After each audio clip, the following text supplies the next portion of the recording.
প্রত্যেক গুরুদুয়ারা, মন্দির, মসজিদ কোথাও যে বাইরে যে চোঙগুলো লাগানো আছে ওই চোঙগুলো বাঁচবে না, ভিতরে আপনি দিয়ে এ করতে পারেন। হ্যাঁ, আপনারা এটা আপনারা করবেন, ঠিক আছে? প্রত্যেক জায়গাতেই সেরকম এ চলছে। একটু নামিয়ে দেবেন। আপনার নাম? নামানা বলতে মানে এবারে কন্ট্রোল জিরো, না, পাড়ার আওয়াজ উপরে থাকবে না, চোঙ বাইরে থাকবে না, মানে এই কলে লাগিয়ে বাইরে যে চোঙটা যে থাকে ওই রকম থাকবে, চোঙ পুরো বাইরে থাকবে না, বাইরে এই যাবে না। এটা শুধু ইয়ে না, সবার ক্ষেত্রে সেই একই প্রয়োগ হচ্ছে। মন্দির, মসজিদ, গুরুদ্বারা যেগুলো আছে। আপনার নাম কি? ইসমাইল শাহ। বাবার নাম? আলিফ শাহ। এটা কি কোন জুমার মসজিদ? শ্রীরামপুর জুমার মসজিদ। মানে সাউন্ড কমালে হবে না, পুরো যে নামাতে হবে নাকি? নিচে বলতে তাহলে যদি উপরে যে রাখা আছে উপর থেকে যদি ছাদে রাখি, ছাদে যদি ফেলে রাখি, বাইরে চোঙ থাকবে না, বাইরে চোঙ থাকবে, ভেতরে থাকবে। এখন ওটা ওই রকম আবার কোনো অর্ডার নাই, আবার জানতে হবে একবার গিয়ে হচ্ছে।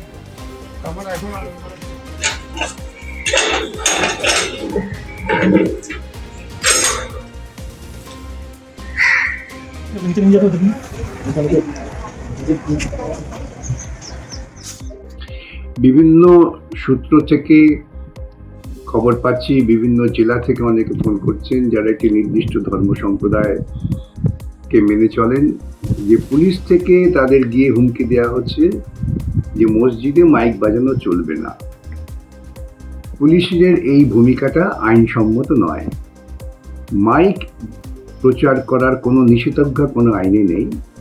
যেটা নিষেধাজ্ঞা আছে তা হচ্ছে পলিউশন কন্ট্রোল বোর্ড, তারা নির্ধারণ করে দিয়েছেন যে শব্দের মাত্রাটা কত হবে। বিভিন্ন এলাকায় সেই মাত্রার বিভিন্নতা আছে। কলকাতা হাইকোর্টেও একসময় এই আজান নিয়ে যখন মামলা হয় তখন তারা রায় দিয়েছিলেন যে আজানে মাইক বাজতে পারে, কিন্তু সেটা পলিউশন কন্ট্রোল বোর্ডের নির্ধারিত যে শব্দের মান 6.5 ডেসিবেল না 8 ডেসিবেল কি ছিল সেটা দেখে নিতে হবে, যেটা আইনে আছে। সেই সীমার মধ্যেই আওয়াজকে রাখতে হবে যাতে অন্য কোনো মানুষের শব্দ দূষণ না হয়। অতএব আপনারা প্রত্যেকেই ভারতবর্ষের নাগরিক হিসেবে আইন মেনে চলবেন, আইন মেনে কাজ করবেন এবং পলিউশন কন্ট্রোল বোর্ডের নির্ধারিত যে শব্দ সীমা তার মধ্যেই মাইক বাজাবেন। এর বাইরে যদি পুলিশ এসে আপনাদের বলে মাইক সরিয়ে নিন, মাইক খুলে নিন, তাহলে পুলিশকে সবিনয়ে বলবেন যে আপনারা এরকম কোনো আদেশ দিতে পারেন না। যদি আদেশ দেন তাহলে লিখিতভাবে দিন কোন আইনের ভিত্তিতে দিচ্ছেন। কিন্তু আমরা আইন মানতে চাই, আমরা কোনো রকম খেয়াল খুশিপনার মধ্য দিয়ে চলতে চাই না। এটাই হবে আপনাদের ভূমিকা। সকলের কাছে আমার অনুরোধ, শান্ত থেকে সুস্থভাবে আপনারা প্রত্যেকেই প্রত্যেকের ধর্ম আচরণ করতে পারেন, ধর্মটাকে মৌলবাদী পর্যায়ে নিয়ে যাবেন না। আজকে আমার কাছে বিধানসভার সদস্য নওশাদ এসেছেন এই বিষয় নিয়ে পরামর্শ করার জন্য। আমরা আদালতে আসছি, আদালতের কাছে আমরা একথাই বলবো যে পুলিশ প্রশাসন তারা আইন মেনে কাজ করুন। তারা আইন মেনে কাজ করলে পরে সাধারণ নাগরিকরা আইন মেনে কাজ করবে।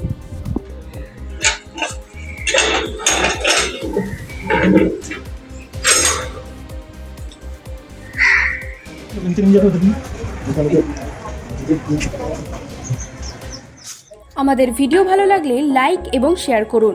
কমেন্ট সেকশনে গিয়ে জানান আপনাদের মতামত।